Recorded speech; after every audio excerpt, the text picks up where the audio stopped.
So today there's a lot of changes that are going on in the customer service environment due to being in a mobile world.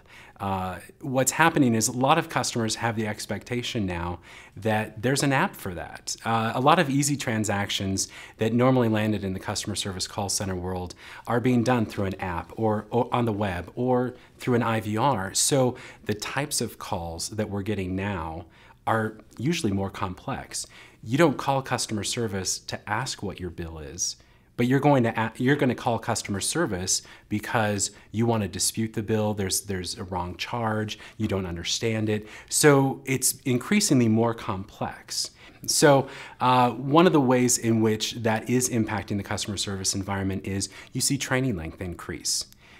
When previously you just had to be trained on simple transactions, looking up customer account, trying to find the last transaction or something along those lines, now you're having to spend more time with these increasingly complex transactions, technical troubleshooting, trying to explain very complex technical ideas to a customer. Now that you're going to be handling more complex calls, more training time is needed to get through those complex calls. The other way in which it's going to impact the customer service experience is you see longer handle times. Easy transactions, again, are being handled through the web. It's being handled through an app. So you see longer call lengths as the representatives have to take more time to talk to a customer, to walk them through difficult step-by-step processes and so forth. Now, it sounds like if you're increasing training length, you're increasing the length of call, that increases the cost of your customer service experience. However, since a lot of those transactions that previously landed in your call center can be done far cheaper through an IVR or through the web or through an app, it just changes what is happening in the customer service environment without necessarily increasing those costs.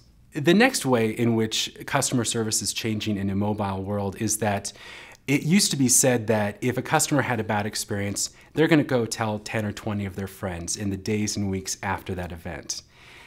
The world has changed. When they hang up with customer service, from the very device that they talk to you on, they can now send out to their hundreds or thousands of Facebook friends and Twitter followers what that experience was like.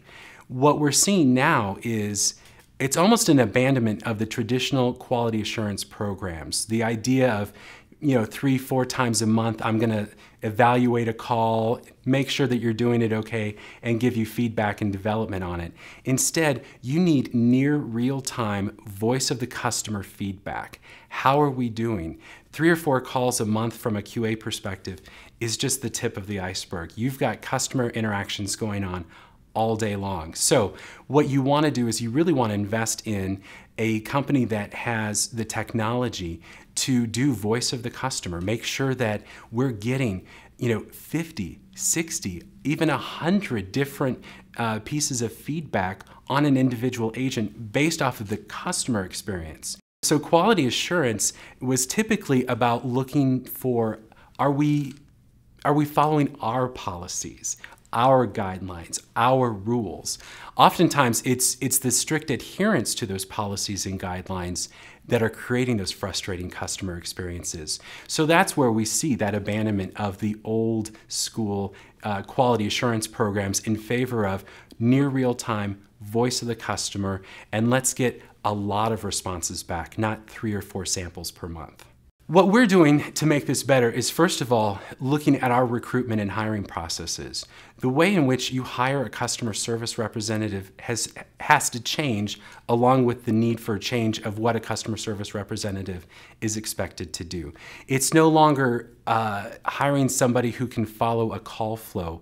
Really, you're looking for somebody who's got great judgment, somebody who can look at the experience that the customer's having, recognize what's within their power to do, and then do something with it. We're moving more towards empowerment. So you have to have a representative on the phones who has those great judgment skills, who is empathetic, who can provide that great customer service. It's not just about the transaction anymore, it's about the interaction.